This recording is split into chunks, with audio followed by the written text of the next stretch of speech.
A halin yanzu fa maganar da sanata Muhammad Ali Ndemi ya fara ita take trending a social media. Sanatan ya ce a halin yanzu fa shugaban kasar Najeriya a keɓance yake kamar wanda yake cikin keji, inda aka zagaye shi da manyan jami'an tsaro da ko da sanata ma bai iya samun damar ya isar da sakon da arewacin Najeriya ke ci. Haka sanatan ya ga wani dan jarida a ranar 10 ga watan Julai din nan wanda ya daidai da ranar Laraba kenan. Wannan abu ya faru ne biyo bayan abin da lawmaker din ya ce. 'Yan Najeriya suna cikin fushi bisa rashin nasarar Baba Mai Bola Tinubu akan kawo ƙarshen talauci, rashin tsaro da kuma yunwa da ta addabi kasar, wanda bisa wannan dalilan ne ya saka har kasar yanzu ta gurfana akan goyoyinta. A nan ne fa sanata Ali Ndemi ya maimaita magana da ya faɗa ta baya. Yace shugaban kasar Najeriya fa kamar mutumin da yake cikin keji ne amma na tsaro. Babu abin da ya sani tattar da waɗannan abubuwan domin su kansu ma ba su samun damar ganin sa bare su gaya masa matsalolin da suke faruwa a arewacin Najeriya ko kuma ƙasa gaba ɗaya ma. Ƙara da cewa kuma masu bashi kariya sun katange shi da yin magana da ku, wanda banda mutum ɗaya mai magana da yawunsa. Kazalika kuma a juri Engelele wanda ya rubuta bayanan cewa Najeriya fa suna cikin fushi biyo bayan matsin rayuwa na rashin abinci ga talauci ga rashin tsaro da dai sauransu, inda a ƙarshe ce ya kamata babban shugaban ma ya farka domin ya ga abin da ke faru. Kuma duk wannan abin ya faru ne ranar Wednesday din nan, inda suka bayyana BBC Hausa wannan bayanin, wanda a ƙarshe aka ce ministoci ma ba sa iya samun damar ganawa da Baba Mai Bola Tinubu. Inda sanata Ndemi ya faɗi wannan magana kuma ya ce wannan babban kalubale ne kan, inda wasu suka yi tsalle suka cafe suka ce anya ko mulkin zai tafi a haka, a ce ministoci ma wasu ba sa iya samun damar ganawa da shugaban ƙasa. To a ƙarshe dai kun ji duk abin da ke faruwa a Najeriya. Baba Mai Bola Tinubu ba shi da masaniya. Shin me ra'ayinku akan wannan abin da ake magana akai?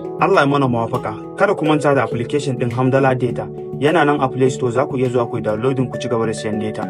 Subscribe my YouTube.